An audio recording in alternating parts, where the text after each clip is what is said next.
Uno. That was pretty Bang. dead on. I could not have done that one better, I think. I'll take your word on it. I don't have Twitch up. All right, welcome everybody to Echo Chamber, the session in which we talk about the previous week's session. This past week, exciting week.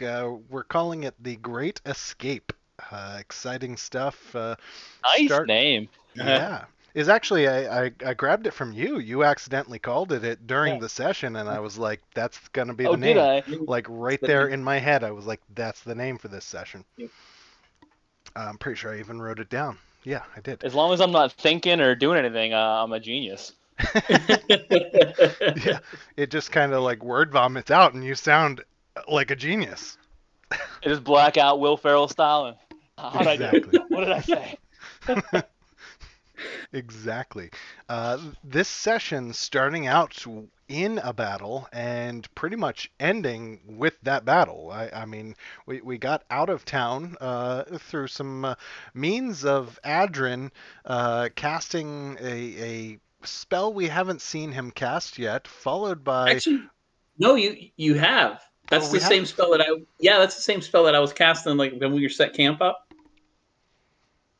That We was. were setting camp up these last couple sessions. The plant growth. Oh, so you were So trapping. Oh, okay. Well, I yeah, guess yeah, I yeah, guess we were using like theater of the mind, so I didn't realize. yeah, yeah, And so you were forming the path. I do remember you saying yeah. that, but I mean I didn't visualize until we have it there on the screen and we see like how huge that thing was, like that it took up the whole courtyard.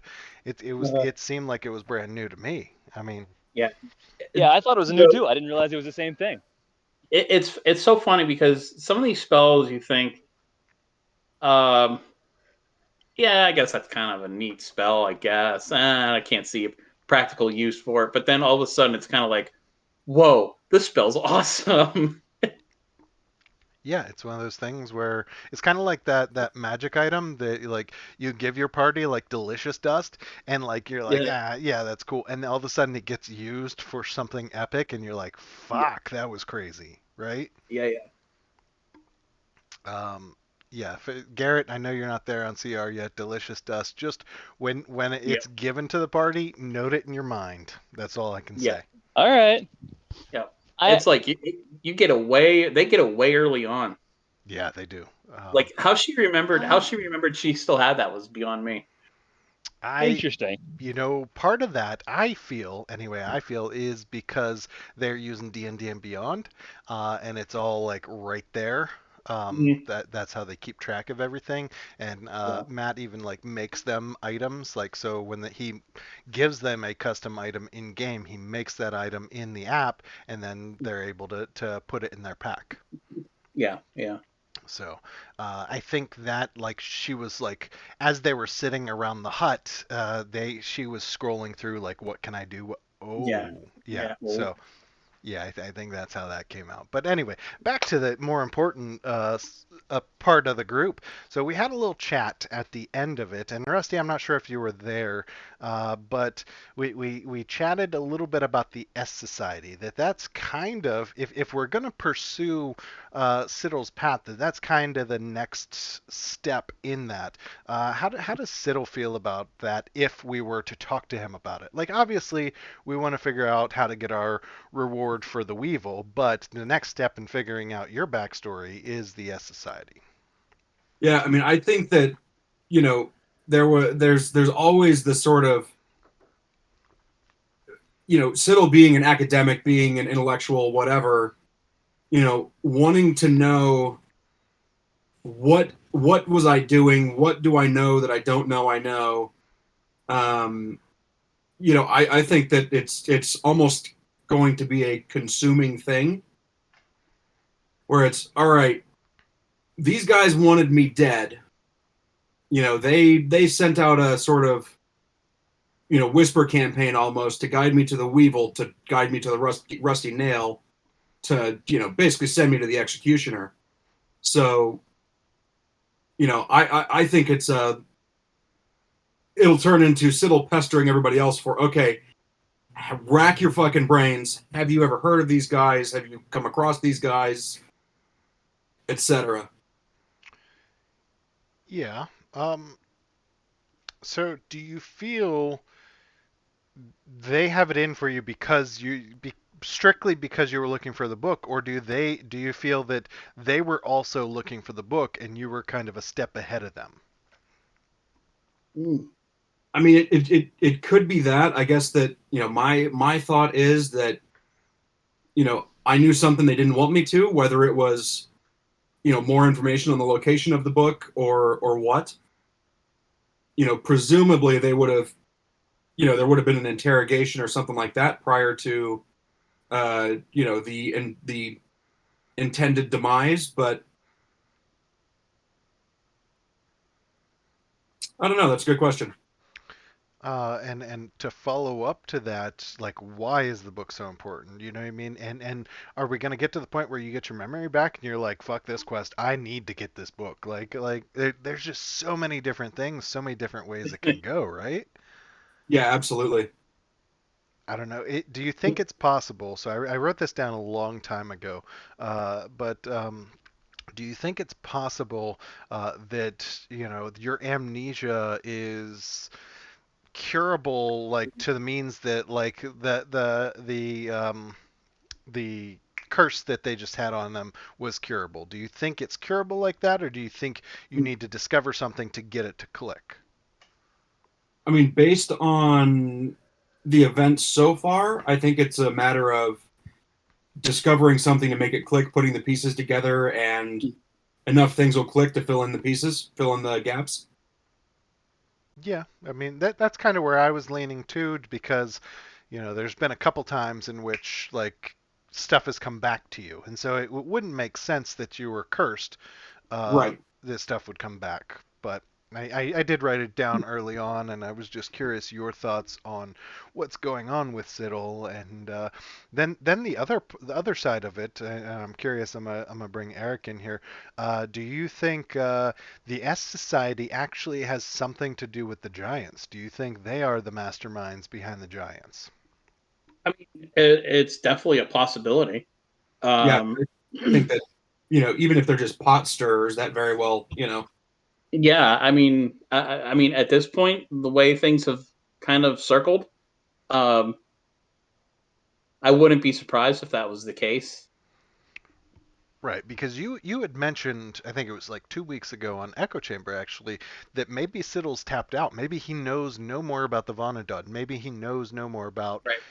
which is possible. But in hmm going for his memories, we find this S Society, and we find that they are, have something to do with the Vonnegut and something to do with the Giants. And so I just wanted your guys' take on that.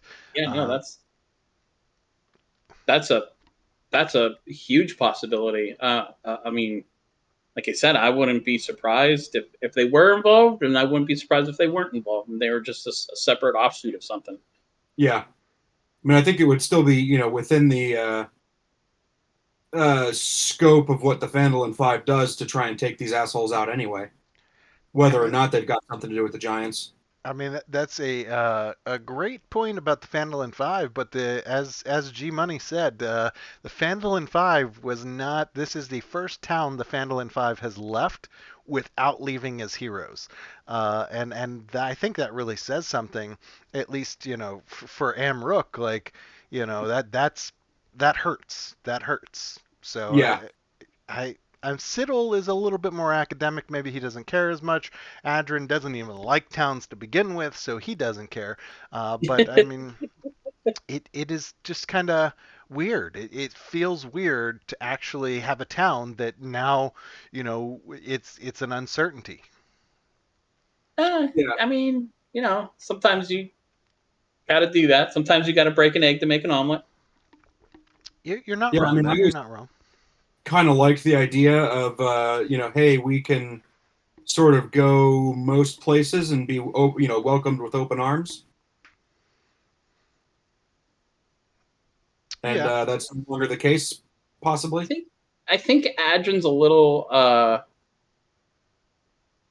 Adrin might be a little tainted towards the Mirabar area because of uh, knowing that Amrook has a little bit of I don't want to say angst, has a little beef, or I should say, the Mirabar area has a little beef with Amruk, and so I think maybe he's a little biased towards the northern towns here a little bit. Oh, for sure. I get that, and I think that Silvery Moon's pretty northern too, so it kind of would make sense that they would share that common side, which I mean surprised me to hear that the group was like, I guess we have to go to Mirabar. It was like, what? No, we don't. Carl wanted to be like, no, we do not have to go to Mirabar. Evan's face lit up. He was like, yes, we get to go to Mirabar, and I'm like, fuck you, God. I mean, I've been shutting up for the past 3 weeks, and so I was surprised to hear the group wants to go to Mirabar. Um, so where do you guys see? Do we go to Mirabar to turn this guy in?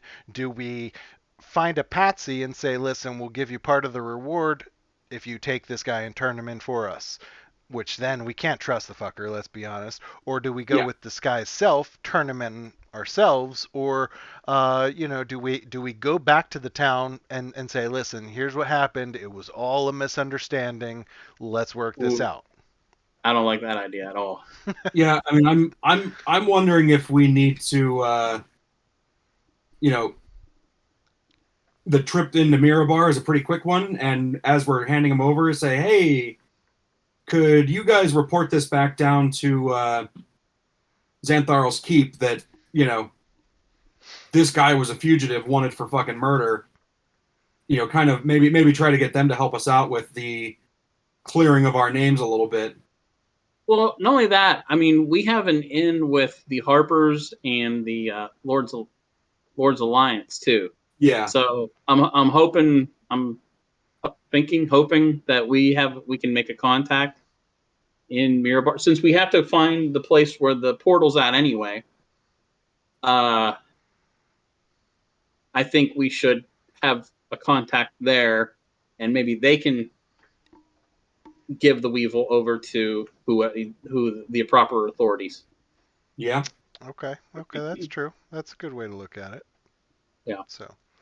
So we have a couple options. I mean, nothing there.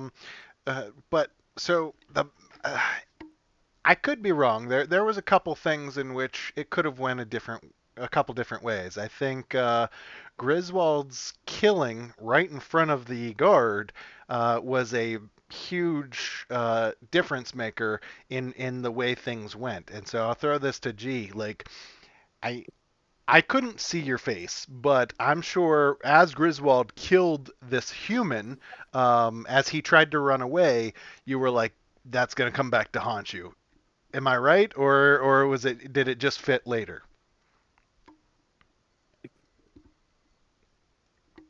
Oh, did we lose him?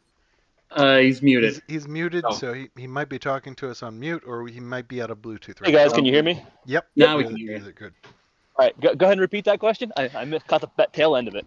No, I said that there were a couple points in the fight that actually changed the outcome and how it ended, and I think one of the big game changers was Griswold's killing of the human as the human ran away.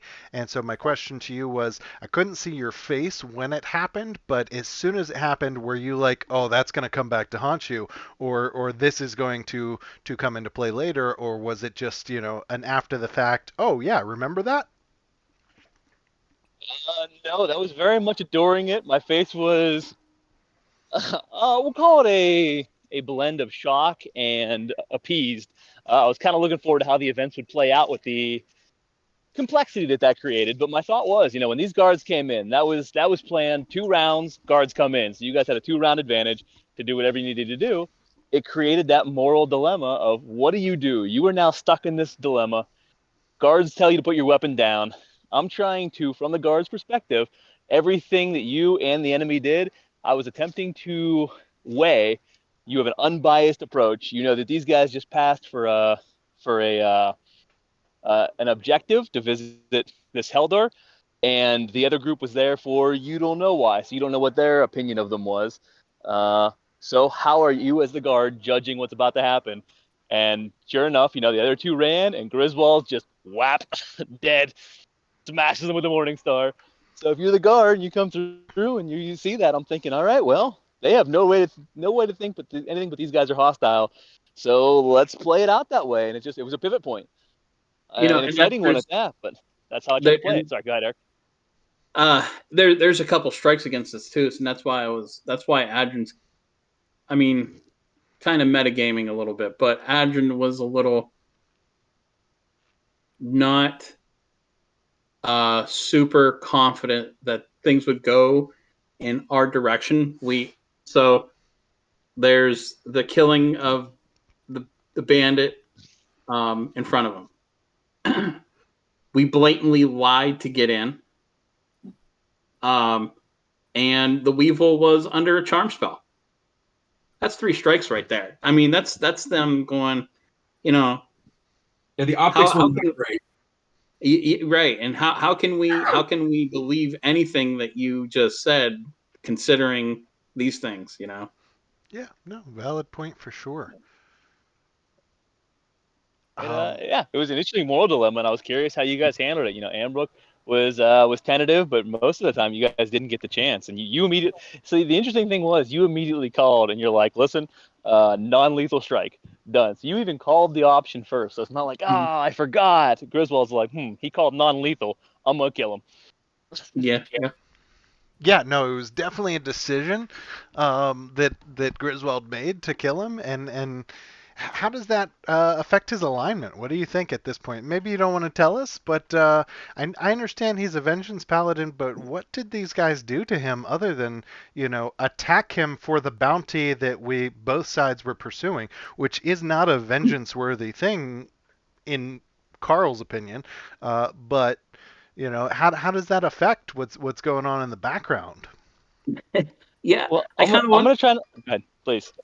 I just real quick. I kind of wonder sometimes if Evan realizes the difference between vengeance and violence.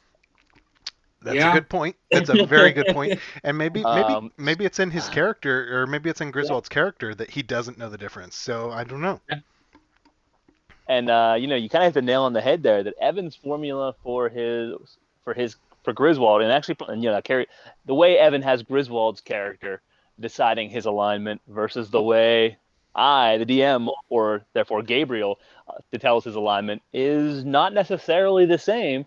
And that is where potential conflict comes in that I kind of enjoy and where that is. So is he following that straight path down the middle, or is he straying and not realizing it?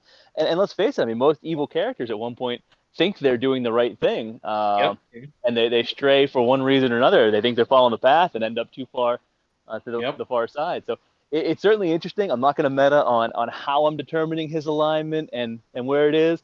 I do have it. It's taken me a while to figure out that violent versus vengeance thing as well, and how I want to delineate. But I will just throw out in this particular case, not only did they not do too much, I mean, they popped out of the shadows, but technically all they said was don't reach for the bag, and he defied them and reached for a weapon. If you're in the middle of a street at 4 a.m. and you tell somebody not to reach for a weapon and they pull out a massive axe, they have a right to throw a dagger. So technically, he started that battle, in my opinion, humble opinion. No, very true, and I think it's such a I don't even know how to describe it. Like it's very volatile. I guess that's the way to describe it. Like it is going one way or the other. Like there is no gray area. Let's figure this out. It is we're either gonna kill you or you're gonna kill us sometimes. Yeah. And I think that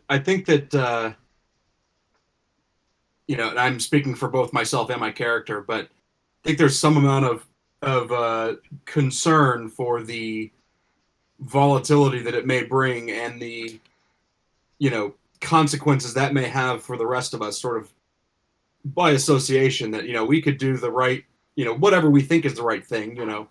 Hey, we'll pull punches a little bit, whatever, but he's going to take the vengeance bit, as far as he can, or violence bit as far as he can, and get us into some shit. I mean, and I don't see a reason why the characters, Siddle couldn't have that conversation with Griswold. Couldn't say, Yeah. "Hey, buddy, like, do you know that you're doing this?" Like that type of stuff. I think that would be a kind of cool twist, and then to hear, Griswold admit to or give his defense, and then to understand it, and then maybe make the suggestion or something. But I mean, obviously, that suggestion was made this time. Hey, non-lethal, by the way, and it was still lethal. So I don't know. But I definitely look forward to seeing some of the things play out, and I mean, maybe the fight we get into in the end could have been avoided. Who knows? The fight that gives us a TPK. Eric, have you ever caused a TPK by your character's actions, and how did you feel if you did? And if you didn't, how would you feel? No, I don't. I don't. I can't say I have. The only real like TPK that we've ever really had was because we rolled shit for dice. Um, we were fighting an ogre. We were like second level, and we all died because we Oh, sucked. Yeah, we all sucked. Um, I don't know. That would be an interesting. Uh, Dilemma, right? Like, yeah, I feel yeah. like if it was my fault, I would know it. I would blame myself. I'd be upset That'd be with like, oh myself. man. I'd, Oh, I'd be like, we just put that's. 2 years into these characters, and I just killed all of them. I'm so sorry, guys. Yeah, But dude, that would be so epic. I think Siddle has not necessarily an ass chewing because that's not really part of his character, but uh, talking to planned for the next time we have a chance to stop and catch our breath. Oh, that would be cool. I'd like to see that. And, we had mentioned, so I want to throw this out there. We had mentioned that as Siddle starts getting his memory back, maybe his accent comes. So I think it would be awesome. No pressure, but I think it would be awesome if you broke into an accent for like a little bit and then went back just to watch like everybody's faces as you like broke out this southern accent and That's people are funny. like, what? And then you went back to your regular accent. The fuck did that come from? Yeah. Right. I think that would be That's hilarious to awesome. watch faces. I it should also, change every week. Yeah, there you go. Dropping a slightly different accent every time. They yeah. can't quite figure it out. I also think it would. I want to see Evan's face as he goes to use Divine Smite or something, and it doesn't work because he has Uh-huh. no power from Gabriel. Evan's Uh-huh. face, like I can envision it. He's like his jaw drops, guaranteed.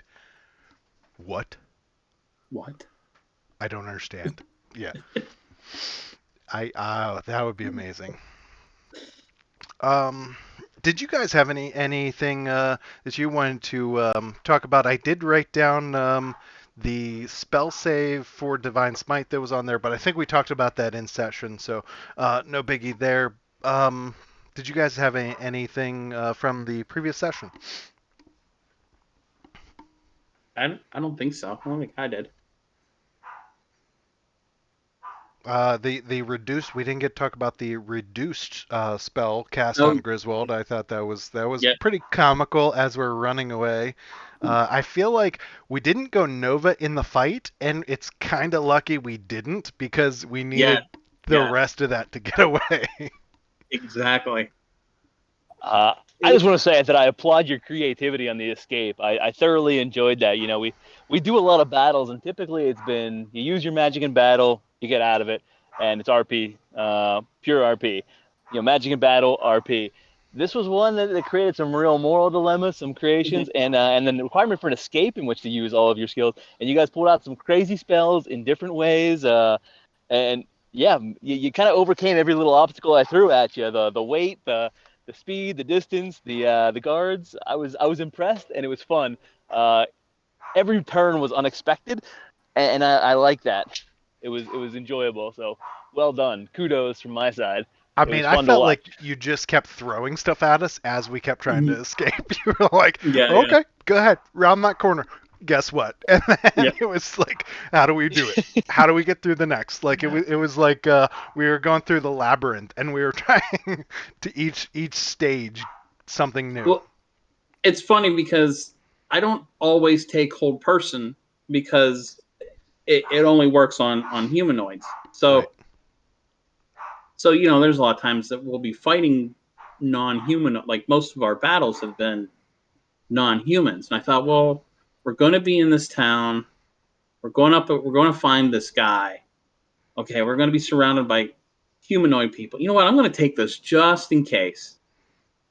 And that the whole person that came on pretty.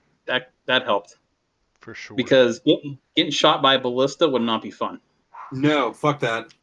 Nah. Yeah, no, I couldn't begin to guess the damage, but I mentioned it afterwards that I, as Reed, wanted to, use the tickle corn and just like Mhm. shove it in there and then make it blow up so that it like blew up the ballista and then mage hand, or say it again and mage hand it back to me, but at the same time I was afraid I was going to lose it on Ryan, so I didn't do it. But then you guys took care of it. Like I pretty much just sat back with Amrook being quiet the entire time and then Reed just doing sneaky shit, and when Adrian said no, we're doing this, go along with it.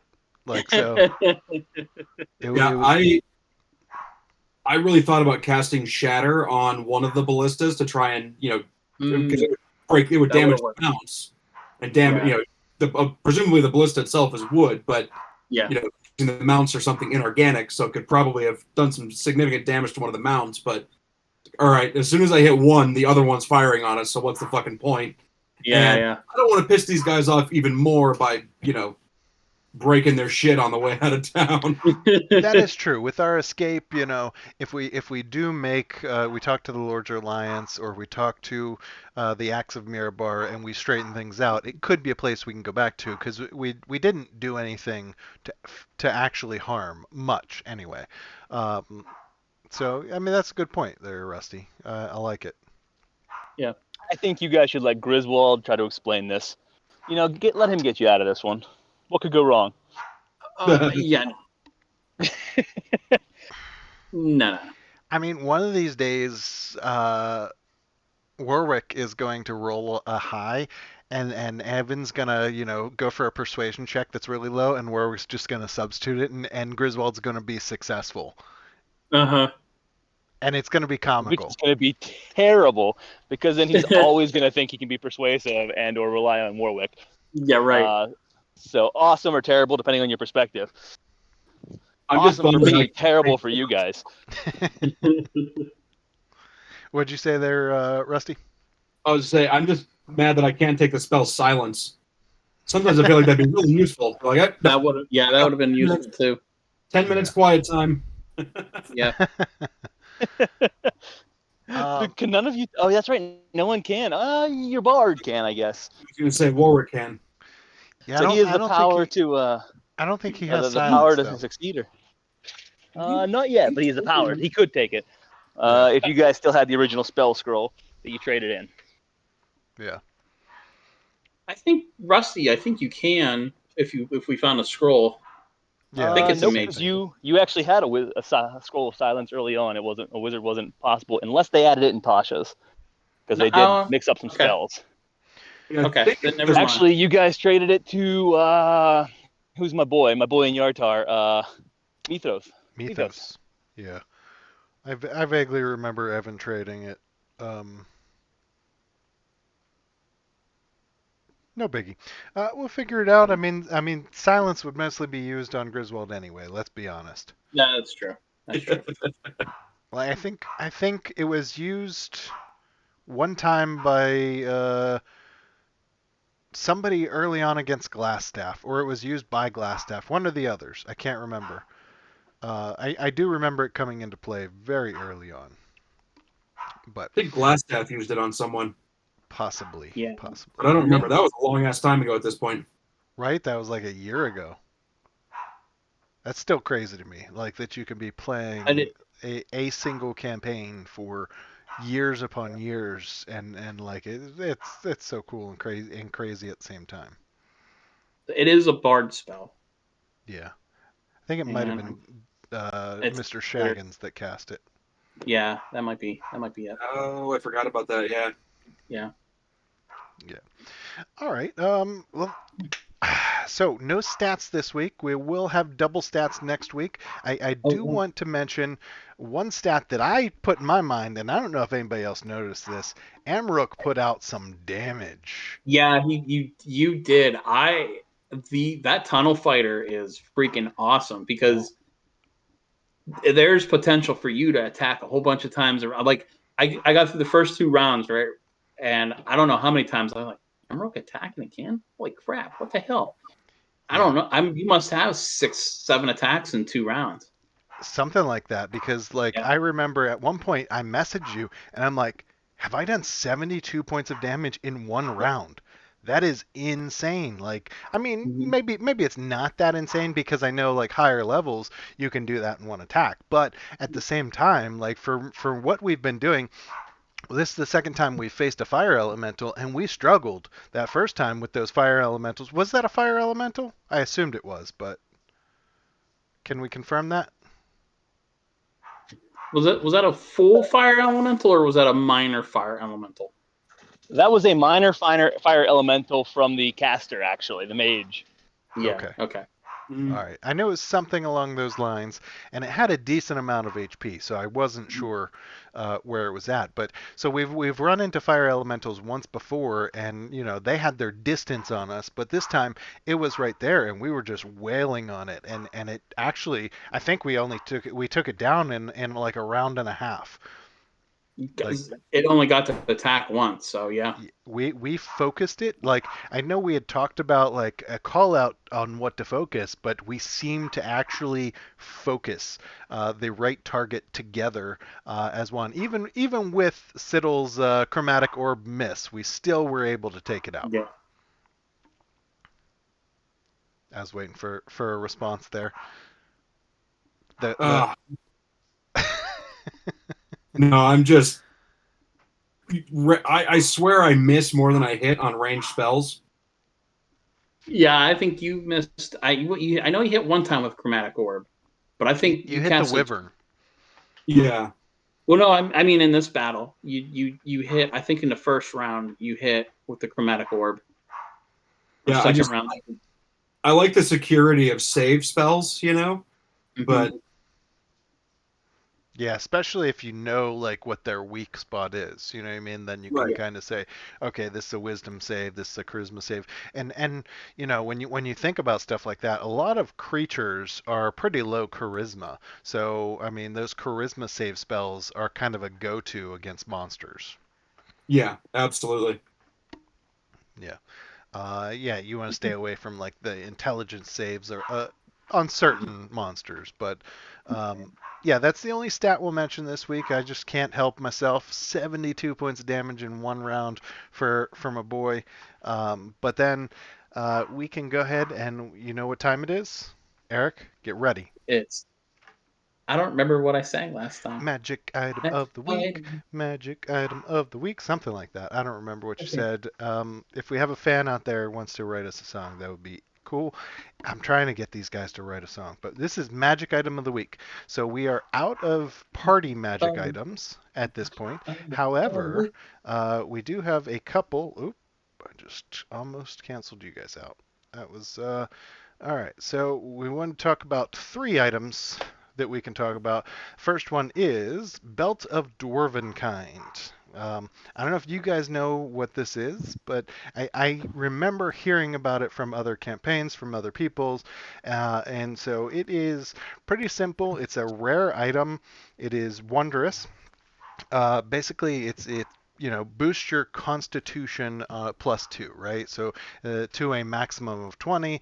It also gives you advantage on Charisma checks, not saving throws, checks made to interact with dwarves. So it basically makes you more charismatic with dwarves.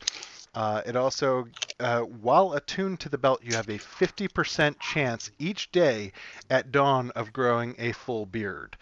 So basically, Love that. our Goliath, who cannot grow a beard, he could wear this belt and wake up one morning with a couple whiskers, right? He's got that 50% chance. I think that's a comical item. I mean, obviously a +2 to Constitution will help because of Yeah. the HP. Um, we'll see. It also gives you dark vision if you do not have dark vision. That's good. Oh, no, And that would be useful. yeah, Yeah. you can speak, read, write Dwarvish. You have advantage on saving throws against poison because dwarves do. Mhm. So if you aren't a dwarf, you get those additional dwarvish bonuses. Now, if Yeah. you are a dwarf already, it's just your +2 and your charisma check. And of course, the 50% chance to grow a beard. But if you're a dwarf, you probably already You have a already beard. probably Let's be have. honest. Yeah, exactly.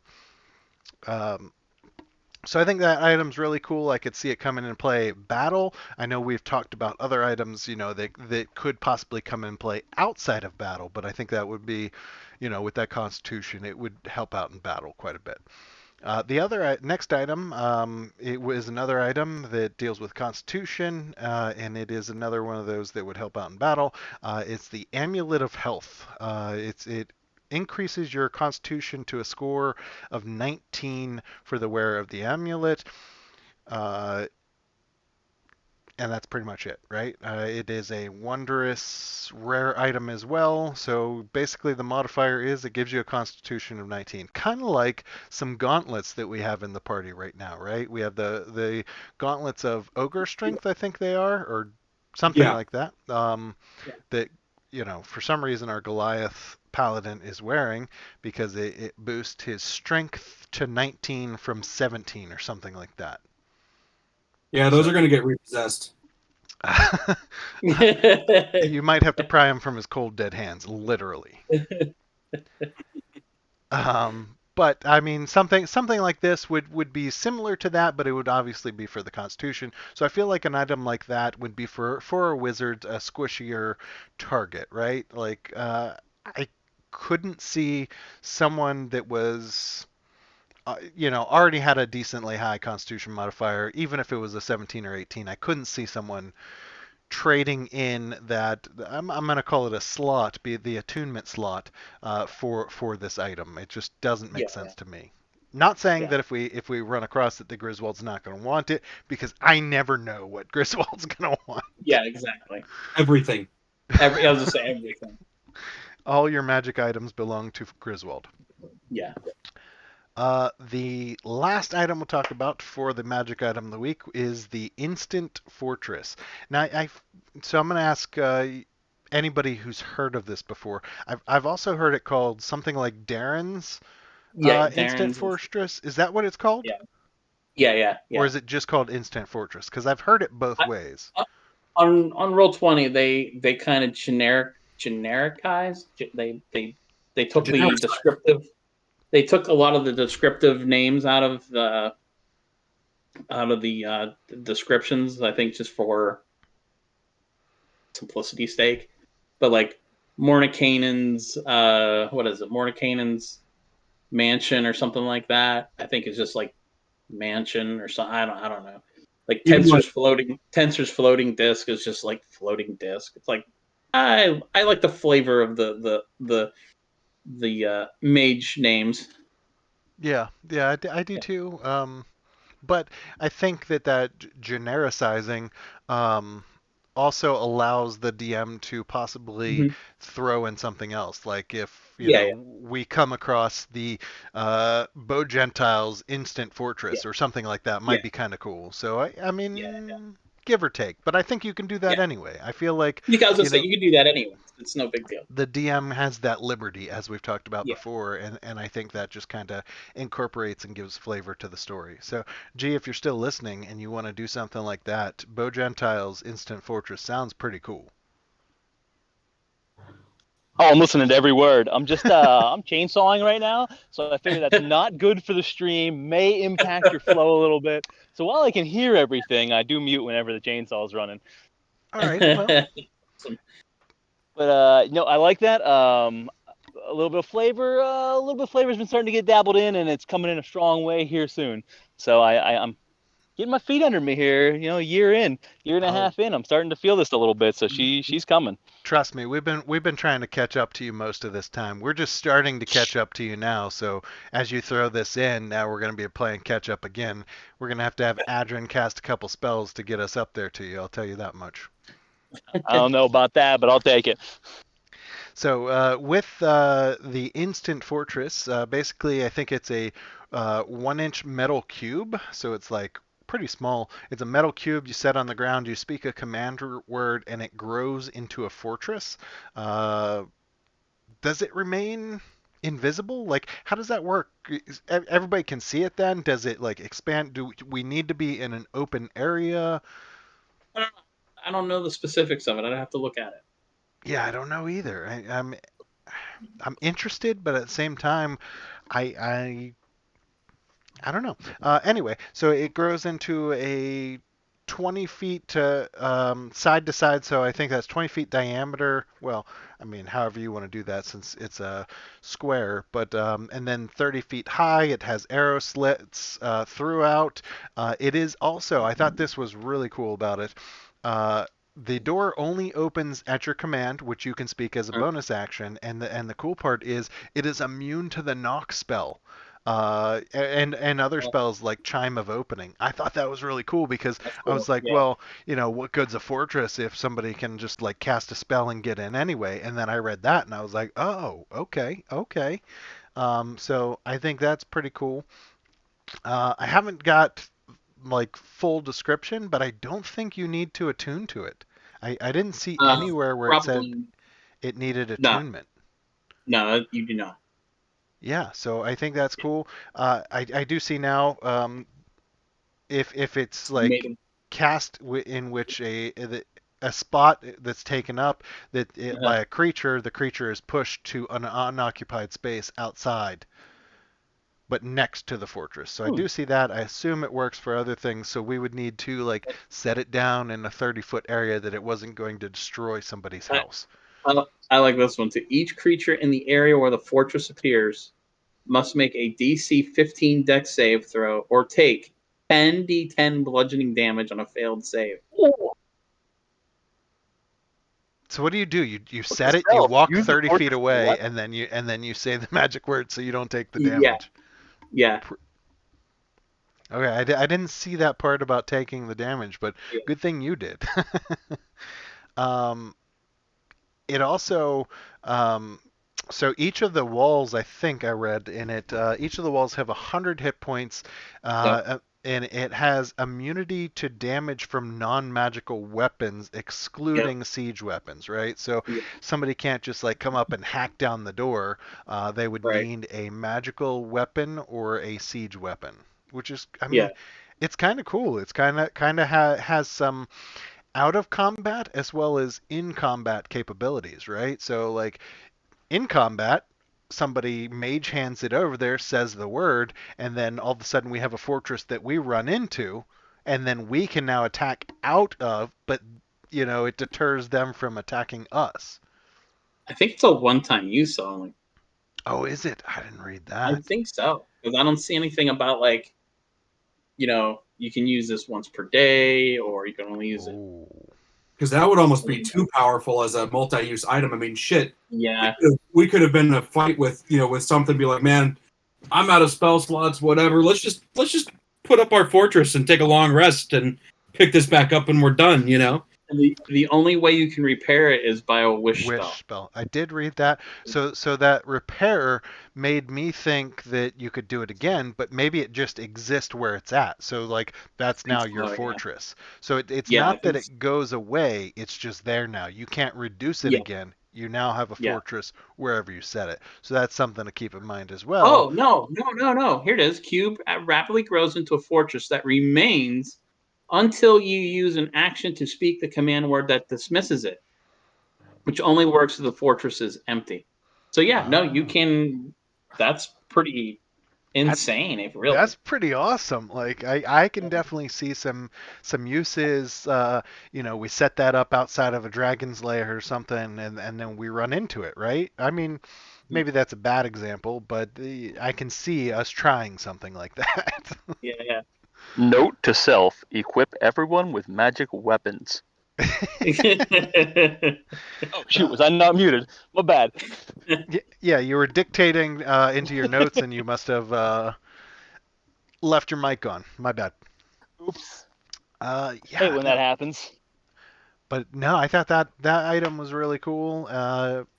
And it would give Warwick his need for a place no matter where we go. He would just have it. Like, Yeah. listen, bro, I don't need a deed. I have this fortress. Like, Yeah, I know, right?